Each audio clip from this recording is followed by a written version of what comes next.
આપનું સ્વાગત છે।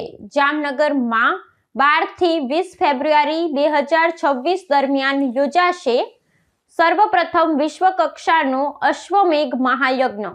ભારત પ્રાચીન વૈદિક પરંપરાને ફરીથી જીવંત બનાવવા અશ્વમેઘ મહાયજ્ઞ મહોત્સવ 2026 આગામી 12 થી 20 ફેબ્રુઆરી 2026 દરમિયાન જામનગરના Khambhalia bypass road airport road સામે વિશાળ સ્તરે આયોજન કરવામાં આવ્યું છે।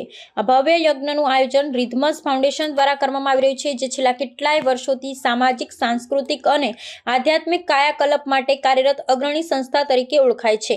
આ કાર્યક્રમનું મુખ્ય આકર્ષણ 5555 યજ્ઞકુંડ સાથેનું અશ્વમેઘ યજ્ઞ છે, જે 5555 વર્ષ પછી તેજ તિથિ અને નક્ષત્ર સંયોગમાં યોજાશે, જે મહાભારત કાળ દરમિયાન ભગવાન શ્રી કૃષ્ણએ યુધિષ્ઠિરને કરાવ્યો હતો। આ કાર્યક્રમનો ઉદ્દેશ માત્ર ધાર્મિક વિધિ પૂરતો નથી, પરંતુ રાષ્ટ્રીય શુદ્ધિકરણ, સામાજિક કલ્યાણ અને પર્યાવરણ શુદ્ધિકરણનો પણ સંદેશ આપે છે।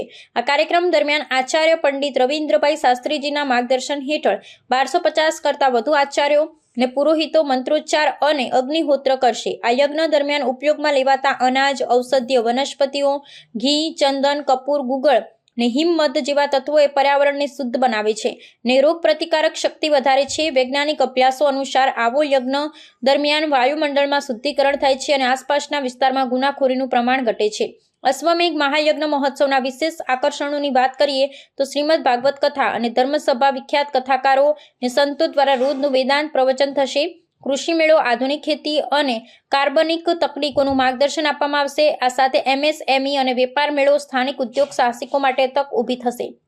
લોકસંગીત, લોક નાટ્ય કાર્યક્રમો પણ યોજાશે। આ ઉપરાંત ફૂડ ફેસ્ટિવલ, કલા, હસ્તકલા મેળો, આરોગ્ય શિબિરો તેમજ બાળકો અને યુવાનો માટે સ્પર્ધાઓ અને નેતૃત્વ વર્કશોપ્સનું પણ આયોજન કરવામાં આવ્યું છે। આંતરરાષ્ટ્રીય સ્તરની ઇવેન્ટ મેનેજમેન્ટ ટીમ કાર્યરત રહેશે। આ સાથે લાઇવ ટેલિકાસ્ટ, LED સ્ક્રીન, આધુનિક સાઉન્ડ સિસ્ટમ સાથે કાર્યક્રમની વિશ્વવ્યાપી પ્રસાર માટે તૈયાર કરવામાં આવશે। આ આયોજન દરમિયાન 21 થી વધુ વિશ્વ રેકોર્ડ સ્થાપવાનો પ્રયાસ પણ કરવામાં આવશે, જેના માટે વર્લ્ડ ટેલેન્ટ ઓર્ગેનાઇઝેશન જેવી સંસ્થાઓ સાથે કરાર થયેલ છે। સ્થાનિક સ્તરે પર્યટન, વેપાર ને રોજગારમાં વધારો થવાની સાથે ખેડૂતો અને MSME ઉદ્યોગોને નવી તક મળશે। NRISની હાજરીથી સ્થાનિક અર્થતંત્રને પણ મજબૂતી મળશે। આ કાર્યક્રમ દરમિયાન મીડિયા માટે વિશેષ અપીલ પણ કરવામાં આવી છે કે આ મહાયજ્ઞ ફક્ત ધાર્મિક વિધિ નથી, તે ભારતીય સંસ્કૃતિ, પર્યાવરણ અને રાષ્ટ્રીય ગૌરવનો ઉત્સવ છે। મીડિયા જગતને આ ઐતિહાસિક પ્રસંગને પ્રાથમિકતા આપી ને તેની ભવ્યતા અને આધ્યાત્મિક શક્તિ લાખો લોકો સુધી પહોંચાડવામાં સહયોગ આપવા અનુરોધ છે। तो व्हाट्सएप, ट्विटर, फेसबुक, इंस्टा जहाँ भी आपका अकाउंट है, इसे शेयर बटन के द्वारा वहाँ पर शेयर करें।